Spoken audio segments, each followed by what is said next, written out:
নির্বাচনের আগে সব অবৈধ অস্ত্র উদ্ধার করা হবে, এই কথা বলছেন স্বরাষ্ট্র উপদেষ্টা। দেখেন, হঠাৎ করেই একটা নির্বাচন কথা। কালকের একটা রিপোর্ট প্রথম আলো সবিস্তরে উল্লেখ করেছে যে প্রধানমন্ত্রীর জন্য বাসভবন খোঁজা হচ্ছে, মন্ত্রীদের জন্য বাসা নির্দিষ্ট করা হচ্ছে যে কোন কোন বাসা। এগুলো হচ্ছে নির্বাচনের আলামত। প্রাথমিকভাবে একটা প্রস্তুতি শুরু হয়েছে। যে যাই বলুক না কেন, আমার এখন পর্যন্ত বিশ্বাস, অনেকে বিশ্বাস করতে চান না যে নির্বাচন হবে মানে ফেব্রুয়ারি মাসে, বা তারা মনে করছেন যে এর মধ্যে হয়তো অন্য একটা শক্তি অভ্যুদয় ঘটবে, তারা নির্বাচন চাইবে না। কিন্তু এইগুলো হচ্ছে যতক্ষণ না হচ্ছে, আমরা এগুলো নিয়ে আমাদের মধ্যে শঙ্কা আছে, এবং শঙ্কার নানান কারণ আছে, নানা রকম ইস্যু সামনে দাঁড় করানো হচ্ছে, এটা হলে ওইটা, ওইটা না হলে ওইটা। কিন্তু শেষ পর্যন্ত জামাত বলেন, এনসিপি বলেন, সবারই নির্বাচনে আসতে হবে, এবং নির্বাচনের বাইরে কেউ চিন্তা করছে জানা নেই। হ্যাঁ, এখন ধরেন জামাতের কিছু এজেন্ডা আছে, এবং সেটা অযৌক্তিক, এটা বলা যাবে না। যেমন অবশ্যই বিচার দৃশ্যমান হইতে হবে, অবশ্যই সংস্কারটা দৃশ্যমান হইতে হবে। কারণ এত কিছুর পর যদি আমরা শুধুমাত্র ওই একটা দুইটা ইস্যু নিয়ে যদি করি, তাহলে কেমন দেখা যায়। আমি বলছি সবসময় যে যদি না হয়, মানে বিভিন্ন ইস্যুতে ঐক্যমত্য না হয়, তাহলে অন্তত সুষ্ঠু নির্বাচনের ভিত্তিতে যাতে নির্বাচনটা হয়। কিন্তু নির্বাচিত সরকার দরকার।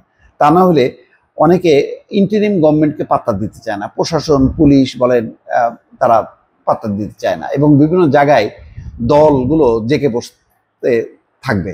তখন কিন্তু এই যে যেমন মতিউর রহমান, মাফ করবেন, ডাক্তার শফিকুর রহমান বলছেন যে লেভেল প্লেইং ফিল্ড করতে হবে। এটা কেন বলছে? তারা বুঝতে পারতেছে যে এখন পুলিশ প্রশাসন তো, এরা তো ওই তাদেরকে লতার মতন করে গড়ে তোলা হয়েছে, তারা কোনো শক্ত ডাল ছাড়া তারা টিকে থাকতে পারবে না। সুতরাং তারা হয়তো মনে করছে যে বিএনপি শক্ত, সুতরাং সেই দিকে ঝুঁকছে। তো সেই খবর তো রাজনৈতিক দল হিসেবে জামাত ইসলামের মাথায় আছে। সেই কারণে কিন্তু তারা বলছে যে লেভেল প্লেইং ফিল্ড অবশ্যই গড়ে তুলতে হবে, এবং সেটা ছাড়া নির্বাচন নিরপেক্ষ হবে না। এবং কিছু ঘটনাও তারা কিন্তু বলেছে।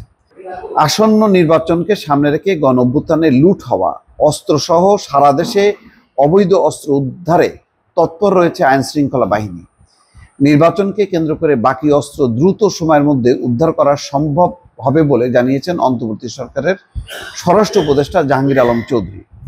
শনিবার র্যাব 11 সদর দপ্তর এবং পরে নারায়ণগঞ্জ পুলিশ লাইন পরিদর্শন শেষে উপদেষ্টা এই কথা বলছেন, এবং বলছেন যে পুশিনের সংখ্যা কিছুটা কমেছে। যাক, অন্যান্য বাদ কি বাদ, কিন্তু আইন শৃঙ্খলা পরিস্থিতির যথেষ্ট অবনতি হয়েছে, এবং যেই সন্ত্রাসী বাহিনী প্রতিটা প্রত্যন্ত অঞ্চলে প্রত্যেকের কাছে কিন্তু অস্ত্র আছে, এবং গুলিতে বহু মানুষ মারা যাচ্ছে।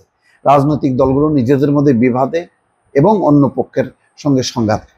আর নির্বাচন আসতে আসতে এই অস্ত্রগুলি একটা মারণাস্ত্রে পরিণত হবে, অর্থাৎ হতাহতের সংখ্যা, গোলাগুলির সংখ্যা আরও বাড়তে থাকবে। এই অবস্থায় এখন সরকারও ভাবছে যে অবৈধ অস্ত্র উদ্ধারের অভিযান আরও জোরদার করা উচিত।